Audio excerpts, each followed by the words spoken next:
What's up, everybody? Welcome into the Green Zone. Give me 1 second. We're going live on StreamYard not StreamYard, Instagram for the first time tonight, as well as YouTube and Facebook. So give me 1 second. I'm just trying to figure out how to do it. I believe we are good to go over there. So let me just pull it up. All right. Looks like we are good.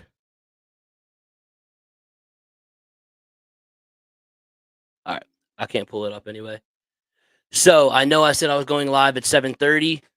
But I forgot, didn't realize I had a softball game at 8 o'clock tonight. So we are bumping the show up to 7:10. Regardless, if you join in late, you can always catch the full show on YouTube at Red Hot Locks over there as well. You can watch the show from the beginning. If you do miss the beginning portion or whenever you join late, you can always catch the full show any day of the week during over on the YouTube channel. So as always, you can comment, submit any questions or comments you may have regarding these games. And welcome into the Green Zone.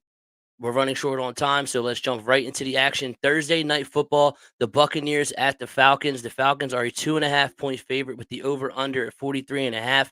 Now, I hate to do this, but I don't see any value on either side in this game. And I'm not the type of guy who just gives out a play for the sake of giving out a play. My goal is to provide winning bets, not just provide a bet for the sake of giving one out. So it is one of those Thursdays where I just do not see any value on the side or total in this one. That being said, Baker Mayfield has been using his legs a lot more than usual this year. You saw him run one in last week against the Eagles. He also ran one in earlier in the season against the Lions. And Baker Mayfield is a sneaky scrambler. And I hate using the word sneaky because I feel like that's how everybody describes white guys when they're in a skill position. But I feel like sneaky is the term that perfectly describes Baker Mayfield when it comes to his athletic ability. Now, I think we see a couple scrambles from him in this one, and his line is only set at 9.5. So I do like, and I'm going to be playing Baker Mayfield over 9.5 rushing yards. And I'm also going to take a shot on Sterling Shepard anytime touchdown tonight. Is sitting at plus 600 for the Bucks. He came in the game last week, and I thought he played really well against the Eagles. And I think he earned Baker Mayfield's trust in that one. He got in the mix, and now Jalen McMillan is also going to be out for the Buccaneers. So I think it provides even more of an opportunity for Shepard to step into that role. And I think with the attention to Mike Evans and Chris Godwin, then we can see Shepard find his way into the end zone tonight as the third option for this Buccaneers passing attack. Now, the Jets and the Vikings. The Vikings are a 2.5 point favorite with the over under at 40.5. This is our first game across the pond this year as they head to jolly old London for the first time this year. The NFL is heading to Europe. Now, the coaching mismatch in this one in favor of the Vikings is incredible. Kevin O'Connell can coach circles around Robert Saleh, and Brian Flores is head and shoulders above Nathaniel Hackett when it comes to the Vikings defense versus the Jets offense in this one as well. The Jets offense, in my opinion, is going to have to go up tempo to find any success to try to limit the Vikings' ability to sub guys in and out. If they don't go up tempo and the Vikings are able to keep shuffling their depth like they have been all year, then it could be a long night for Rodgers or long morning, I should say, because the game kicks off at 9:30. Long morning for Aaron Rodgers and this Jets offense. Now, look, for the Jets on defense, they've been up and down. They played well enough to win last week, but it was against Bo Nix and that lackluster Broncos offense. And you can call me a square, but I'm not stepping in front of this Vikings train right now, especially when they have the coaching advantage, this much of an advantage over the Jets coaching staff. In this one, it would be Minnesota or nothing here in London. The Ravens at the Bengals. The Ravens are a 2.5 point favorite with the over under at 48.5. Now, this Ravens defense has looked good the last 2 weeks versus the Cowboys and the Bills, but those two teams do not have the elite wide receiver combos that the Bengals possess with Jamar Chase and T. Higgins. And this Ravens secondary is a little overhyped coming into this matchup, in my opinion. This Bengals defense is not great, nor even good for that matter. But I feel like people are acting like they're the worst in the league when I feel like they're closer to 20 to 23. So again, not a good unit, but they're also not among one of the bottom feeders in the NFL. And they seem to rise to the occasion when they're playing a tough opponent. We saw that a couple weeks ago versus Patrick Mahomes. Defense played really well in that one, well enough to win the game. And I'm expecting the same type of effort here versus a division rival and a quarterback with the stature of Lamar Jackson. I just think this game should be a pick 'em. So being able to get 2.5 with the Bengals in this one is a good bet for me. It would be the Bengals plus 2.5. The Panthers at the Bears. The Bears are a 3.5 point favorite with the over under at 41.5. The Panthers just continue to profile as a dead over team for me.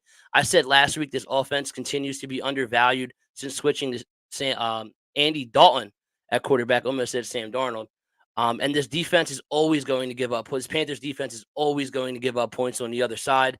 They went out and hit another over again last week, and we cashed in on that. The Bears offense has been a slow process, but they've been gotten better every week that we've seen them so far, scoring into the 20s versus the Colts and last week versus a bad Rams defense. And now this Panthers defense, in my opinion, is going to be the worst defense that they've faced so far. So I'm expecting more upside for this Bears offense and Caleb Williams as he continues to get reps in the NFL. And the Bears defense is a solid group, but I feel like they're also being slightly overvalued in the market. This one is another easy over for me. I would play this all the way to like 44, 44.5. I think both of these teams can play into the 20s here, and this total is just sitting too low. Next up is the Dolphins at the Patriots. The Patriots are a 1.5 point favorite with the over under at 36.5. Why would you ever bet this game? If you actually want to place a bet on Jacoby Brissett and this Patriots team versus Tyler Huntley and the Dolphins in their current state, then instead of placing a bet, you need to check yourself into a meeting because you're nuts. You could not give me a free bet and told me I had to place it on this game. I still wouldn't do it. Dolphins, Patriots, hard pass. Next up is the Bills at the Texans. The Bills are a 1.5 point favorite with the over under at 47.5. Now, this is a game I don't have a bet in yet, as I want to monitor their injury reports as we get to Sunday. But right now, I'm leaning Bills and the over. The Texans' offense has underwhelmed this season, honestly. When you look at all the firepower they have to work with, I feel like it's kind of been a disappointment for them thus far.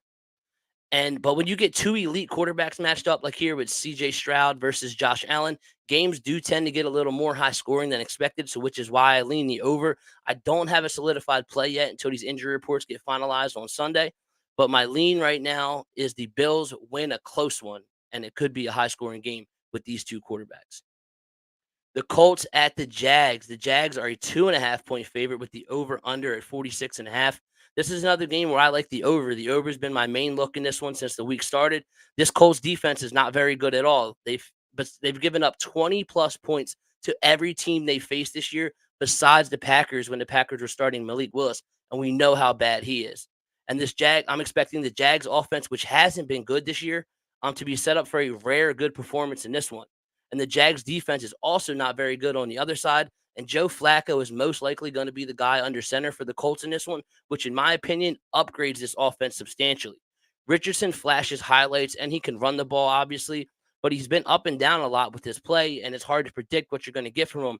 Flacco, on the other hand, you know what you're getting out of him. He's a seasoned vet, and this passing game looked a lot better last week when he came in for Richardson when he got hurt.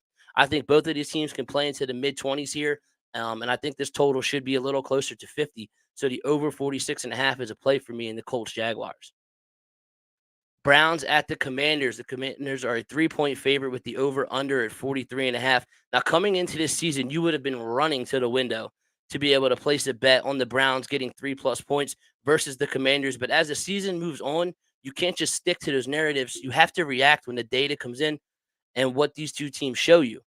The new data for the season is this Browns offense is ass. They've struggled to move it and score on anyone. And the new data for this Commanders offense is they can score on anyone. Now, given the Commanders haven't really played a good defense yet, but the Browns defense is also not very good when you really take a look at it. They came in with a lot of hype this season, projected to be a top 3 defense, maybe even the best defense in the league, but they have not shown that at all. They played the Cowboys, the Jaguars, the Giants, and the Raiders. That's the seventh easiest schedule of offenses on success rate and the ninth easiest schedule when it comes to EPA. And they are still themselves as a defensive unit ranked 21st in adjusted EPA as a defense. If you're still looking at this Browns defense as a shutdown elite unit, you're just lying to yourself. Now I know the Commanders secondary is bad, but this Browns offense, Deshaun Watson just is not good at football anymore. There's no other way to put it. He's looked like a shell of himself compared to his Texans days. Now they are getting some help on their O line back. They did get good news. Two of their O linemen who have been out practice today, and it looks like they're on track to play on Sunday. But I could never back the Browns in their current state. This offense is going to have to show me they can score before I get involved in a game like this, especially against an offense, in my opinion, that can score on this Browns defense in the Commanders. I'm not sure if I'm going to get to the Commanders laying 3 because it's a totally different spot than they've been in this year. They've been the underdog or slight favorite come game time. So I'm not sure it's going to be the Commanders for me, but it's never the Browns. Now the Cardinals at the 49ers. The 49ers are a 7.5 point favorite with the over under at 49.5. It would be the 49ers for nothing for me currently, but I'm going to wait and hope a 7 pops as we get closer to Sunday. The 49ers, but regardless, I'm all in on the 49ers at 7.5. It would never be the Cardinals, but I'm hoping to get a 7 as we get closer to kickoff. This Cardinals offense flashes at times, but overall they're just very meh. Like Kyler Murray, I feel like plays really well in spurts, like a drive or two here or there, but he has not. And this Cardinals offense as a whole does not put together a full game where I thought that they played at a high level. And this 49ers offense is still missing guys. Obviously, Christian McCaffrey, I don't think he's going to play all year. But this Cardinals defense is really bad. And the 49ers, regardless of who's out there for them, should have their way in this one. It's 49ers or nothing, hoping to get a 7, but I will play the 49ers at 7.5. The Raiders at the Broncos. The Broncos are a 2.5 point favorite with the over under at 35.5. I honestly don't really want to place a bet in this one. What are you going to get out of this Raiders team? There's a lot. Are they going to be like a max effort team with all this shit going on with Devontae Adams and the stuff going on in that locker room? Or are they just going to be a team that packs it in and they're just a dead team walking right now with all the distractions that they have going on? And now for the Broncos, I'm not really sure how they got 2 wins on the year when you look at the quarterback Bo Nix's stat line, but here they are sitting with 2 wins. But this is also, like I talked about with the Commanders, this is a new dynamic for the Broncos. They've been not only a dog, but they've been a big dog in most games they've played this year and have won a couple outright. But now this is a new where you're expecting them not win by margin because they would have to only 3 would cover the 2.5, but still as a favorite for Bo Nix and his Broncos team. That's new territory for them. And I'm not interested in backing the Raiders right now because I don't know what kind of effort you're going to get out of them players. And I'm also not interested in laying points right now with the Denver Broncos either. So it's a pass for me in Raiders Broncos. Next game up is the Packers at the Rams. The Packers are a 3 point favorite with the over under at 48.5. This Rams defense is among the bottom of the league in almost every meaningful category, and they really struggle at giving up explosive plays. Now, what do the Packers want to do on offense? They want to hit the big plays and hit the big shots. Jordan Love started off rusty last week, but he got better as the game went on, almost came back and won that game over the Vikings. And I'm expecting a good showing from him from start to finish in this one as he knocked the rust off last week. So that's why I'm looking at, and I'm also looking at the over in this one because it's Matt Stafford on the other side. And it seems no matter who he's out there with, he's going to be able to make plays and put up some points. But I think the Packers are going to be able to have their way with this Rams defense. They can almost name their number in this one. I don't hate it if you want to play the Packers team total, if you don't want to trust the Rams to give you some love over there. I wouldn't hate a Packers team total playing this one, but for me, I like the over in the game because the Packers, in my opinion, can play into the 30s, and you won't need a lot for Matthew Stafford to hit this over on the other side. I like the Packers -3 and the over 48.5. Giants at the Seahawks. The Seahawks are a 6.5 point favorite with the over under at 43.5. Flat out, I just don't trust the Seahawks team when they're laying this many points. The defense for Seattle has taken a step back from where I expected them to be under new head coach Mike McDonald, who's supposed to be a defensive mastermind. And then their offensive line just continues to be decimated with injuries. So it's hard.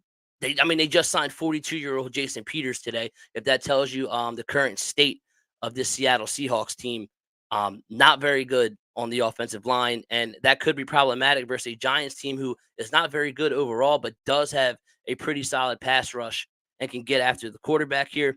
I'm going to be waiting for this one though for 2 things. One, I'm hoping to get good news on Malik Neighbors that he's going to be in for this Giants offense, which is obviously their number one receiver. He's been the best rookie, in my opinion, this year, outside of Jaden Daniels. But quarterbacks are in their own realm, if you ask me. Malik Neighbors has been without a doubt the best wide receiver out of this rookie class. And two, if Neighbors is ruled out, there's a chance we're going to get a 7 or more with the Giants in this one. It's never Seattle for me. It's just too many points for them to be laying against anyone, in my opinion. So I'm going to be waiting, one, for the status of Neighbors, and two, to see if we can get a 7 or higher with this Giants team. But I will be playing the Giants this weekend. The Cowboys at the Steelers. The Steelers are a 1.5 point favorite with the over under at 43.5. Now, the Cowboys are going to be missing their two biggest pass rushers in this one, in Micah Parsons and Demarcus Lawrence. But this total, in my opinion, has gotten pushed out a little bit. The Steelers' offense is not equipped to exploit the Cowboys' shortcomings on defense, and this Cowboys' offense has been a massive disappointment thus far. This is not the Cowboys' offense you're used to seeing, where they just drop back and sling it all over the field. And then they also don't have any ground game at all. Rico Dowdle just hasn't been consistent enough. Zeke is a shell of himself, and Dalvin Cook hasn't even sniffed the field. And then if they want to throw in 311 Deuce Vaughn, he's not going to make much noise either. I think this game is going to be uglier than most people are thinking, and it would be the under 43.5 for me in the Cowboys Steelers. Now we move to Monday Night Football, the Saints at the Chiefs. And as I've been most of the season here on this show, I'm going to be probably taking up till Monday, till game day, to really jump in and make a play in this game. The Chiefs offense has already looked so much different than they've had in the past already this season. And now they're going to be without wide receiver Rashee Rice, who was placed on IR today, thanks to the hit stick his own quarterback Patrick Mahomes gave him last week. And they were already working through a new running back rotation without Isaiah Pacheco. While Kareem Hunt last week looked like he's ready to handle a full workload, he came in fresh and looked pretty good. He's still not the same fierce runner that Pacheco was, which provides a solid balance for this Chiefs attack. And the Saints started out on fire on offense, but have now taken back-to-back losses to the Eagles and the Falcons. And this Chiefs pass rush can be problematic for them with their banged-up O-line. For me, it's probably going to be the Saints or the under, and I might even play both. I just have to decide whether I'm comfortable taking the points here with Derek Carr. I've talked about it. I'm not a fan of Derek Carr. I think he's a definition of mid at quarterback, but I just don't think the Chiefs should be laying 5.5 right now with how their offense looks at the moment. And we don't know what to expect out of this current Chiefs offense. I think points might be at a premium in this one on both sides. So it would be the under 43.5 is leaning towards my best look in this one. As always, if you know what I'm officially betting for the weekend, you follow me on X at SRedden Sports, on IG at Red Hot Locks. You can also subscribe to my Dub Club for all my official plays each week, and not only in the NFL, but in college football. And I'm not one to hide. This September was probably the worst month in my career. But nonetheless, we're going to turn it around. And that's all I can say. We're going to turn it around and we're going to get going here. So if you want my plays, you can subscribe on Dub Club. And we got a comment here. I've been trying to find these for the past couple of weeks. Jonathan Smith checking in saying Richardson could play. Now, I know, I agree, he can play, but I'm also thinking the Colts might be a little more cautious. That's why I said it's most likely going to be Flacco in this one. So when my handicap, I'm banking on the fact that it's going to be Flacco. I would actually be surprised if Richardson plays, but we'll see. I mean, it's a hip injury. It's still early in the season. I think the Colts are going to want to play this one a little cautious. DeMarque Corley checking in. Appreciate your lock. Won me some money. Hey, I appreciate it. I'm glad to hear that. So hopefully we continue that. That being said, that's all the games for this week. Hit me up on social media. All my links to my to the show. If you joined late and want to catch the full one, it's on YouTube. Links are all in my bio on social media. As always, best of luck and bet responsibly. And I'll talk to you next week.